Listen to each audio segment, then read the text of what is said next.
The theme of this conference is religion and spirituality, a subject which is very dear to my heart as well.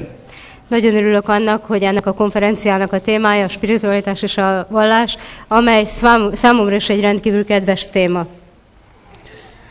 I consider religions like various rivers trying to reach the ocean, and spirituality is the ocean where we all try to reach. All the rivers try to reach that big ocean of spirituality. Az én meglátásom szerint a vallások azok folyók, folyamok, amelyek mind egyetlen tengerbe folynak, és egyfelé irányulnak, és ez az irány, ez a tenger a spiritualitás.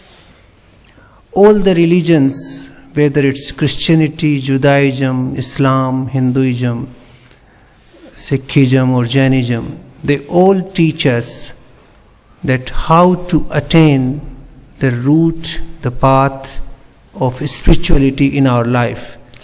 Minden egyes vallás, a kereszténység, a zsidóság, az iszlám és az összes a jainizmus, minden vallás azt keresi és azt tanítja, hogy hogyan hatoljunk el a gyökereikig, és hogyan valósítsuk meg a spirituális értékeket saját életünkben. So what is spirituality? Let's think about it. Mi az, hogy spiritualitás? Gondolkozzunk el ezen. In my view, spirituality is to discover one's own self and one's relation with the Creator. Én szerintem a spiritualitás az, hogy az ember találja meg, fedezze fel önmagát, és találja meg a Teremtővel való kapcsolatát. In Upanishad, they say that everything in this universe, whether it is animate, inanimate, Jad, Chetan, the two words, Jad, Chetan, inanimate, animate. Az Upanishadok szerint egy valamilyen dolog, akár élő, akár élettelen, Jad vagy Chetan, they all come from one single element which is called Brahma. Az egyetlen forrásból származik, és ezt hívják úgy, hogy Brahman. Like from clay, you can make thousands of pots in various shapes and sizes. With cotton, you can make millions of garments in different shapes and sizes. But ultimately, they all come from clay and cotton. Ahogy az agyagból rengetegféle formát, rengetegféle tárgyat készíthetünk, vagy a vászonból sok-sokféle formájú, színű és célú ruhadarabot, de alapvetően az edények mind agyagból készülnek, a ruhanemük mind vászonból készülnek. In the same way, all the creation in this universe, it's not only the humans, but all other creation, they all are part of one single element, Brahm, who creates the entire universe from his will. Végsősorban az élet valamennyi formája egyetlen forrásból származik, és egyetlen teremtőtől, nem csak ez a mi általunk ismert világegyetem, hanem az egész nagy univerzum egyetlen teremtőtől, a Brahmantól származik. And through looking into our own self, I can actually prove to you that it is true. És ha magamba tekintek, akkor azt mondhatom, hittel mondhatom, hogy ez így van. Now look at us, at our own body. When I say this is my hand, this is my body, who am I? My body means it's a possessive pronoun. There has to be something called I to have that body. Amikor azt mondom, ez az én kezem, ez a testem, akkor ugyan kimondja azt, hogy én. Ez egy birtokos név, másomkor azt mondom, hogy az én, vagy az enyém, de ki az, aki ezt magáénak vallja? What is that I in the body? Ki az az én? Which possesses the body? A testben, amelyik magáénak vallja ezeket a részeket. What goes out when we die from our body? Mi távozik el a testünkből, amikor meghalunk? Now I'll come back to this question little later, but let me give you the analysis of the human body to begin with. Erre még visszatérek, de szeretném az emberi test analízisét egy kicsit boncolgatni. You see my body? Látjátok ez a testem? You see, this body is like a vegetable without my senses. If I don't have 5 senses of perception and 5 senses of action, you know senses? This body is what? It's like a vegetable. Most ez csak olyan, mint egy darab zöldség, egy káposzta, az érzékeim nélkül. If I can't see, if I can't speak, if I can't listen, if I can't eat, this body has no meaning. Ha nem látok, ha nem hallok, ha nem tudok enni, akkor a testem csak egy élettelen darab semmi. So the body is actually controlled by the senses. Így hát a testet igazából az érzékek irányítják. But senses are controlled by man, that is the mind. Az érzékeket azonban az elme irányítja. The mind which you cannot see, you can't touch, it's invisible, untouchable, you can't even feel it unless you think deeply about it. If a thing which is not visible, which is very powerful, which controls your senses, you will not listen to me right now unless your mind is with your ears. You cannot see anything unless your mind is with your eyes. Every action which your sense performs, the mind must be with that sense to perform that act. Az elme tevékenysége nélkül nem lennénk semmire sem képesek, mert ha az elme nem költözik be az érzékekbe, hogyha az elménk nincs ott az aktuális érzéknél, a látás, a hallás szervénél, akkor nem tudnánk se látni, se hallani. Habár ez a szubstancia, az elme olyasmi, amit nem tudunk megérinteni, nem tudunk megfogni, nem tudjuk közvetlenül érzékelni. Igazából nem is érezhető. Beyond mind is intellect. Your mind is very volatile.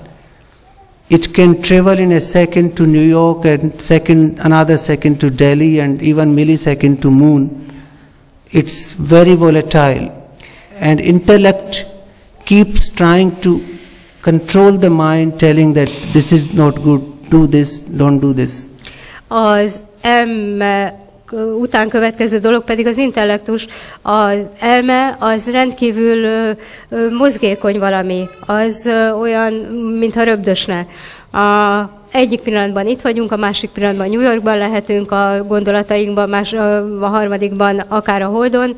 Az intellektus az, ami ezt a tevékenységet valamiképpen szabályozza, illetve értékítéleteket mond. Ez így jó, nem jó, mit kezdjek ezzel az információval, ezzel a tevékenységgel. Now, even beyond intellect is human soul, Atma, which controls everything else in the human body. Now, if you believe that body is weak, senses control it, which we can feel. We can also feel that mind controls senses. We can also feel that intellect controls mind. Then you have to believe that there is a soul inside us which controls everything else. És ezeken is túl létezik valami, amely az összes többit irányítja, és ez az átma, vagy a lélek. Amennyiben tudjuk és érezzük, hogy az elme az érzékeket irányítja, az intellektus kontrollálja az elmét, akkor azt is el kell fogadnunk, hogy az átma az összes többinek a legfelsőbb irányítója. Now you must realize when you analyze this that the subtle the thing becomes, the more powerful it is. És azt is tudomásul kell vennünk, hogy minél finomabb és rejtettebb valami, annál erőteljesebb is.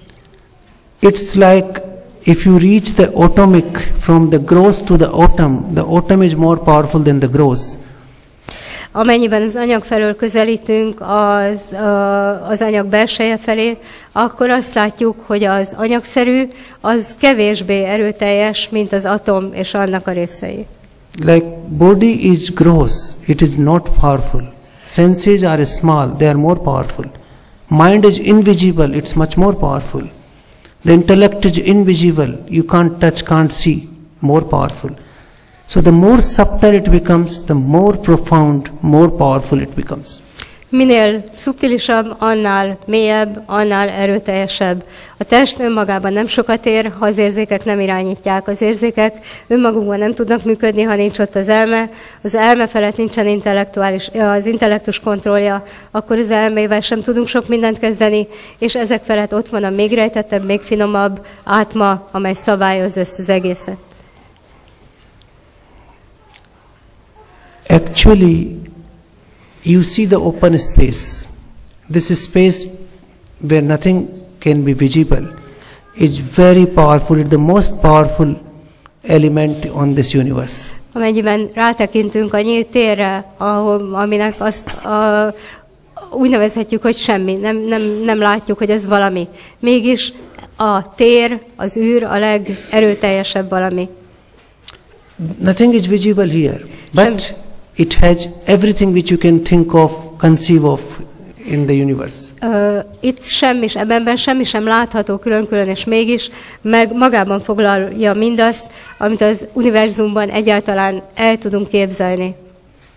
It has the air which we breathe.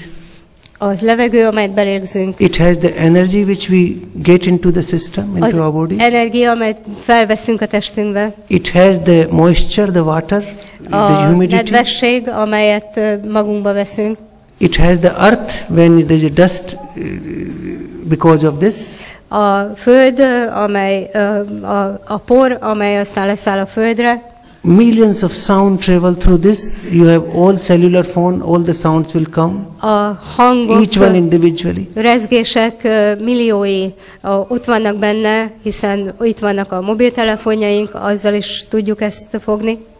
I can explain more in detail, but the fact is that this thing which is not visible, which you cannot touch, which you cannot feel, is much more powerful than what we can see and what we can feel and touch. Ezt részletezhetném, de azt minden bizonnyal abban megegyezhetünk, hogy mindez a dolog, amit közvetlenül nem érzékelünk, nem tudunk megérinteni, megfogni és megtapasztalni, az egy sokkal erőteljesebb, sokkal nagyobb erő, mint a közvetlenül érzékelhető, megfogható. Even if you see what we eat, for example, food, we can live without food for a few days. Water is more subtle. We can live without water for a few days, few hours maybe. Without air, which is even more subtle, we can't live at all. Így van ez a táplálékkal is. A szilárd étel nélkül el tudunk lenni egy jó néhány napig, víz nélkül egy kevesebb napig, de levegő nélkül bizony csak néhány percig létezhetünk, holott a levegő egy sokkal finomabb szubstancia, mint az előző kettő. So we all have to look into ourselves to look for that invisible power of Atma, which is located in each of us. Ezért hát magunkba kell tekintenünk, hogy a láthatatlan átmát megtaláljuk, amely ott lakozik mindannyiunkban. It is the Atma which is part of Paramatma, which is part of Brahma, part of the Father or the Creator, whatever name you give, it's immaterial. Az átma a nem anyagszerű, az átma a Paramatma része, vagy a Brahman része, vagy a Teremtő része, nevezzük bárminek. As the Vedas say that from one you make many. A védák azt mondják, hogy egyből teremtődött a sok. There is ultimately one single force in this universe which manifests itself into millions of forces. Végső soron egyetlen olyan erő létezik az univerzumban, egyetlen erő létezik, amely aztán milliónyi formában manifestálódik.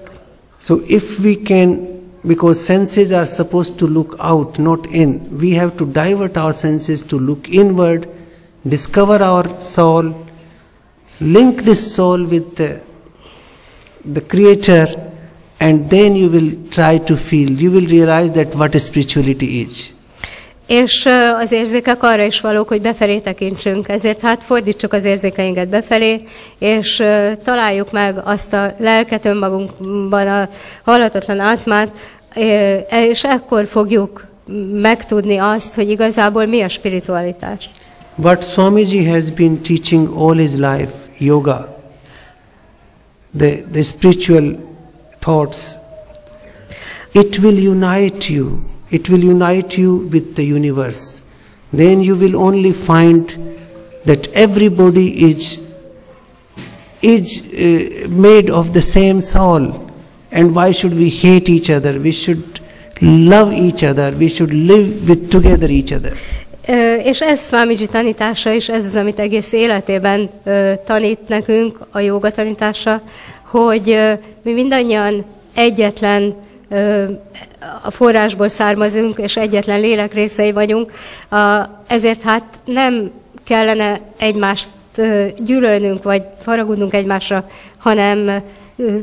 hanem szeretettel fordulnunk egymás felé. Yoga means unity. A jóga egység.